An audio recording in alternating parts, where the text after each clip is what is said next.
Masa revolusi. Revolusi Indonesia atau Revolusi Nasional Indonesia adalah masa setelah kemerdekaan ketika Republik Indonesia masih berkonflik dengan Belanda. Peristiwa ini terjadi mulai dari proklamasi kemerdekaan Indonesia 17 Agustus 1945 hingga pengakuan kemerdekaan Indonesia oleh pihak Belanda pada 29 Desember 1949. Revolusi ini berujung pada berakhirnya pemerintah kolonial Hindia Belanda yang mengakibatkan perubahan struktur sosial di Indonesia. Selama sekitar 4 tahun, beberapa peristiwa berdarah terjadi secara sporadis. Selain itu, terdapat pula pertikaian politik serta 2 intervensi nasional. Dalam peristiwa ini, pasukan Belanda hanya mampu menguasai kota-kota besar di Pulau Jawa dan Sumatera, tetapi gagal mengambil alih kendali di desa dan daerah pinggiran. Karena sengitnya perlawanan bersenjata serta perjuangan diplomatik, Belanda berhasil dibuat tertekan untuk mengakui kemerdekaan Indonesia. Revolusi ini berujung pada berakhirnya pemerintahan kolonial Belanda dan mengakibatkan perubahan struktur sosial di Indonesia. Kekuasaan raja-raja mulai dikurangi atau dihilangkan. Peristiwa ini dikenal dengan revolusi sosial yang terjadi di beberapa bagian di Pulau Sumatera. Latar belakang pergerakan nasionalis untuk mendukung kemerdekaan Indonesia seperti Budi Utomo, Partai Nasional Indonesia, Sarekat Islam, dan Partai Komunis Indonesia bertumbuh cepat di abad 20. Gerakan nasionalis tersebut memprakarsai strategi kerjasama dengan mengirim wakil mereka ke Volksraad, Dewan Rakyat, dengan harapan Indonesia akan diberikan hak memerintah sendiri tanpa ada campur tangan dari Belanda. Sedangkan gerakan nasionalis yang dipimpin oleh Soekarno, Muhammad Hatta, dan 2 orang mahasiswa nasionalis memilih cara non-kooperatif. Mereka menuntut kebebasan Indonesia dari Belanda. Sekutu termasuk Belanda membentuk suatu badan komando militer bernama Allied Force for Netherlands Indies atau AFNI untuk kembali merebut kekuasaan di Indonesia. Mengetahui hal tersebut, tanah air tentu tidak tinggal diam. Masyarakat mulai bergerak untuk melakukan perlawanan yang berujung terjadi perjuangan Revolusi Indonesia.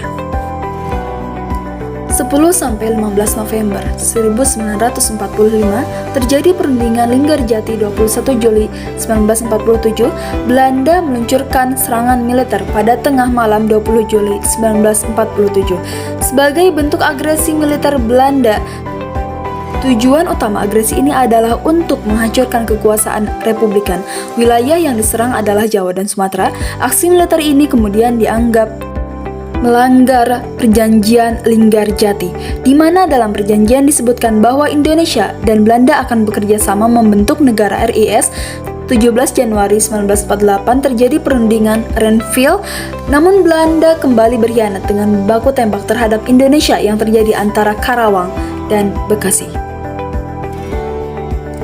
Agresi militer Belanda II dilakukan, di mana Belanda memperluas daerah serangan mereka sampai ke Yogyakarta yang saat itu menjadi ibu kota.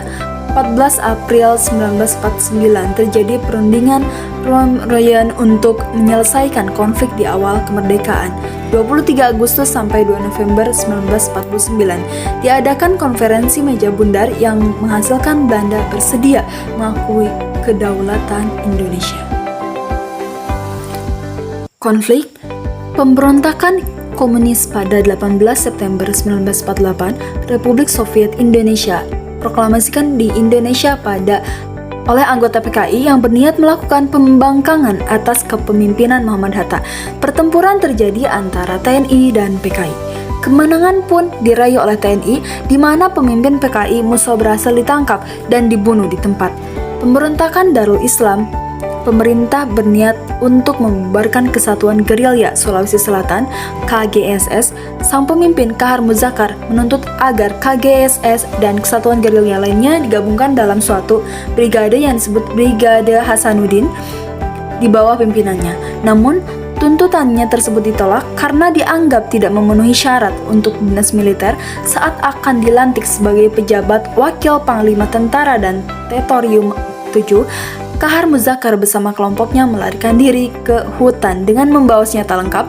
Ia kemudian mengubah nama pasukannya menjadi Tentara Islam Indonesia dan menyatakan menjadi bagian dari DITII Kartosuwiryo pada 7 Agustus 1953.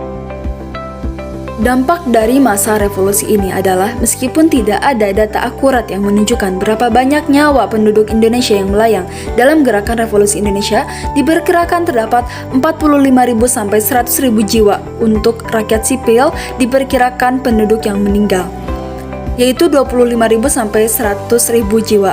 Sedangkan untuk Belanda, lebih dari 5.000 tentaranya kehilangan nyawa mereka di Indonesia.